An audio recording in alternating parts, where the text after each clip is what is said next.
you very much, Dr. Dunstable, for sharing your experience with adopting the gecko. I'm sure everyone's found that very interesting. And I thank you, Chris, for the introduction to the gecko earlier as well. We were hoping to hear from another consultant from another trust, but there's been some technical issues with her joining. So we're going to move on from there. So I'd like to introduce you now to Professor Indira Natarajan, consultant stroke physician from the Royal Stoke Hospital. He's the Clinical Director for Neurosciences at the University Hospital of North Midlands NHS Trust, and he's also the Clinical Director for Stroke for the Midlands Stroke Clinical Network, and he'll be sharing some of the data that he and his team have collected during their audit with the device over the last few years. So I'll hand over to you now. Thanks, Andrea, and thanks to GNN First Kind for giving me an opportunity to share our experience. So moving from the world of obstetrics to stroke. So I'll just share the work we have done.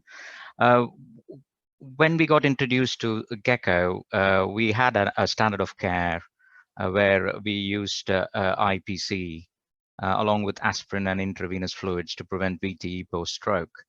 And at that time, the CLOTS-3 study was published, and the CLOTS-3 study showed that there was a 30% non-compliance to IPC. So we were just only looking at the data that was from a trial base. We did not know whether that was true. And on patients who didn't have any sort of VTE prevention, there was an 8.7% VTE risk post-stroke. So this was quite a sort of a big number where we felt that the patients who couldn't tolerate IPC were at risk of having on top of their stroke. So we wanted to go along with the guidelines. The standard guidelines was, as I said, intravenous fluids, aspirin, and IPC. At that time, there was a confirmation from NICE that you can use gecko on patients who couldn't tolerate standard of care. And we thought, why can't we adopt this? Because there is a need for these unmet patients who can't tolerate. And so hence we went on and trialed this gecko device along with our standard of care in patients who couldn't tolerate IPC. So I'll just share what we've done. So the NICE guidance MTG supports the use of gecko for patients who are high risk of VTE or where patients who can't tolerate pharmacological interventions. It clearly demonstrated that you can't displace IPC or drugs as first line, so it can be only used as a second line when IPC is not tolerated. And the reason was we wanted to wait for an RCT comparing gecko versus standard of care, and then an RCT is underway as we are speaking. Where is IPC contraindicated in patients? It is mainly with patients who got arterial disease, if they got neuropathy, if got fragile skin, if they have heart failure, if they have leg edema, if they have any open wounds. So this was around a good 20 to 25% of patients where they couldn't tolerate the IPC. Another major problem with IPC in post-stroke patients are, I'm not sure whether they've gone around wards and seen patients who had IPC. It is an hazard, and if you just watch somebody in playing a cricket match where you have pads wrapped around your legs, they are like all these sleeves wrapped around to legs and connected to a motor, and this restricts patients while sitting to go for toileting or even to engage in therapy.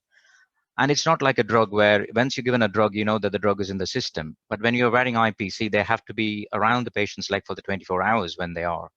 And most of the time when you go for ward rounds, you can just see these IPCs are lying on the floor in the morning. Patients have moved the IPCs while asleep. So it is not an all-in-all one phenomenon. So the IPC only works when it is adhered to the patient 24/7. So that was a major issue. So it was just not only tolerating, but it's also tolerating for the 24-hour period. So we need notice that there was a need for an alternative compared to what we do in standard of care apart from IPC. Right. Why are we not using low molecular weight heparin in post-stroke? Because there are issues. There are problems with acute active bleeding, decreased platelets. Sometimes we have high blood pressure, and particularly post-hyperacute stroke, there is a huge risk of intracranial hemorrhage following an ischemic stroke, and you can't use it post-ischemic stroke. And if we are going to use drug prophylaxis in many centers across the UK, it's never used in the hyperacute phase. It's on a case by case after day 5 or day 6. Next slide. And this is a health economics. I'm a clinician, so I do not know much about health economics, but it is being said to be cost neutral across 15 days when no other forms of DVT prophylaxis can be prescribed. And it's cost neutral across 3 days if it is in combination with chemical prophylaxis. So our data, so we used the geko on both types of strokes. There are 2 types of strokes. One is called the ischemic strokes, where you have a stroke because of a blockage of a blood vessel. And we have hemorrhagic strokes where a blood vessel ruptures and blood leaks into the brain. So they are disabled. So these patients are bedbound. So on Chris's triad, there is stasis, plus they are pro-thrombotic because they are dehydrated, they're not drinking enough fluids. So they are the risk for strokes in this group of population. So we included both the groups of patients in our observational analysis. And as I said, these were the reasons why the post-stroke patients got VTE. And the geko device, as Chris demonstrated, has muscle pump activation, prevents antistasis, and starts mobilizing the blood flow in the legs, particularly in the limb where the patient is not able to move at all. This was the real world, this was the study data from CLOTS-3. And what CLOTS-3 showed in their analysis was if you just used standard of care without IPC, that was just intravenous fluids, aspirin, and standard nursing care, there was an 8.7% VT incidence. But when they used IPC, there was a 6.6% VT incidence. So there was a reduction in VT incidences with IPC, but there was a huge non-adherence to IPC population that was around 31% demonstrated in CLOTS-3 trial. And as I mentioned previously, we couldn't routinely use low molecular weight heparin post-stroke because of hemorrhagic complications. And it clearly showed that symptomatic intracerebral hemorrhage outweighs the benefit of VT prevention requiring routine anticoagulation. So I'm just going to share with you what we found in our study. So our hospital in Stoke sees around 1,200 patients per year post-stroke, including hemorrhagic and ischemic strokes.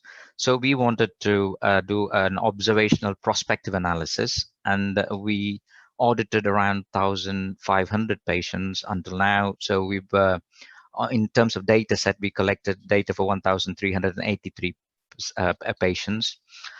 The real world data from our center showed that 29.5% patients that required a mechanical intervention were contraindicated or intolerant to IPC. And that was very similar to what we found on CLOTS-3 study.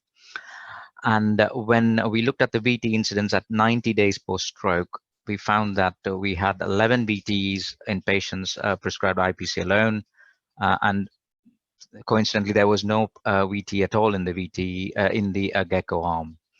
And unlike in maternity, the geko was worn for more longer periods of time. There were 24 hours per day. The average time it was worn was from 5 to 9 days.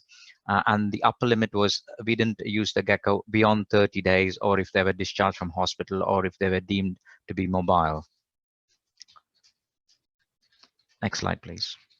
So this is the breakdown of our VTE prophylaxis in the 1,000 patients where we analyzed. 463 patients were treated just on IPC alone. 122 of the patients were on geko. 81 were started on IPC, but they couldn't tolerate the IPC, and then they were switched on to geko.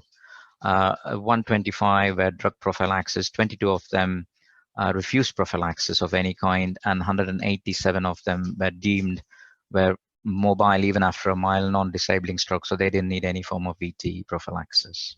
Next slide, please. So this was a slide to demonstrate how the 30% of the unmet need came. Around 11.77% couldn't tolerate it at all, and around 17% had contraindications, which I listed in my previous slide. Between gecko and IPC, the gecko was tolerated better than IPC, and it was around 90.8% tolerance, and the tolerance rate was much less in IPC. And one other biggest advantage was even patients where the gecko device, they didn't need to take the gecko device when they had to go for toileting or when engagement with physio, and it was there wasn't any problem with sleep when they were sleeping at night despite the mechanical activation. And the only thing that we probably noticed in terms of problems were some sort of contact dermatitis along the skin contact with the gel. So this is a histogram just basically showing that in our group, we had 11 VTEs in the patient who used IPC alone, and there wasn't anything on the gecko alone arm. So basically, our study demonstrated two main things, that gecko was safe. The second thing was there was a device that we could use on patients who couldn't tolerate standard of care. So we didn't leave them exposed to VTE complications. So we were able to address that unmet need. So that was one of the most important things. But we clearly couldn't displace the standard of care because we are waiting for an RCT to see whether a gecko could be superior to IPC. So we made the judgment that it is safe and effective, and now it's been a part of a standard routine use in our stroke unit. But one important thing that we learned when we're using these devices was, as I mentioned, this is not a drug. So you need to make sure that whatever device you put in, that has to stay on the patient. So we make sure that all the nurses in all the shifts are trained to make sure around when they look around on the patient's legs to see whether it was an IPC or a gecko, that it is still adherent to the patient. And we identified champions for each shift so that when the 24-hour time period comes, we are very certain that all the patients had the intervention as we intended to. As I mentioned, this is now an integral part of our practice. We increase surveillance with, as I said, how we did it for the nurses. We have trained all the nurses and all the healthcare, and so everybody now learned to put the device without any difficulty. Once we have the real world data from our center, we shared it across to a lot of stroke units, and I'm pleased to say that I think we are on an increasing trend that Luton and Dunstable were the first unit to come and visit us, and they have adopted our practice, and since then a lot of other stroke units are falling in place. It was a difficult sort of time when we wanted to implement a change in NHS practice.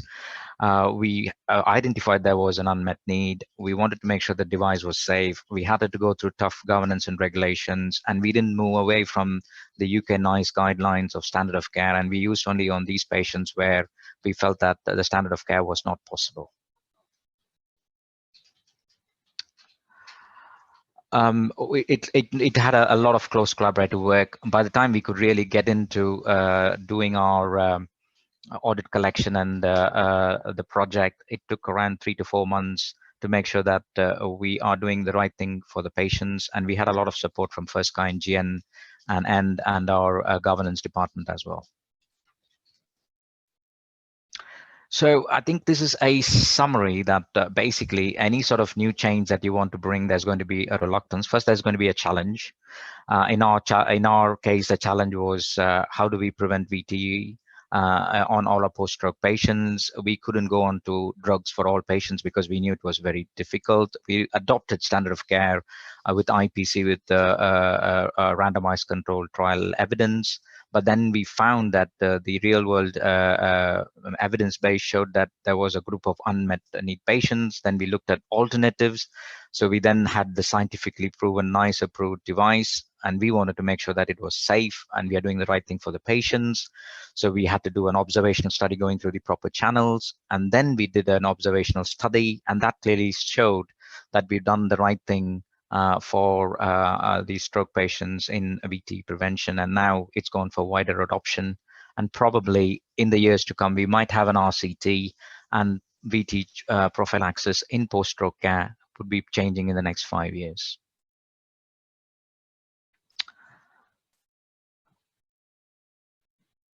I think as Chris and my previous speakers had said, that there are data which we published on sort of posters in international conferences. We have our own poster followed by the similar piece of work done by Luton and Dunstable team. And our results are more or less matching to what our experiences when we did the audit the first time around. So you're more than welcome to download that and have a look. And I'm more than happy to take any questions that comes through from all of you guys. And thanks for the opportunity.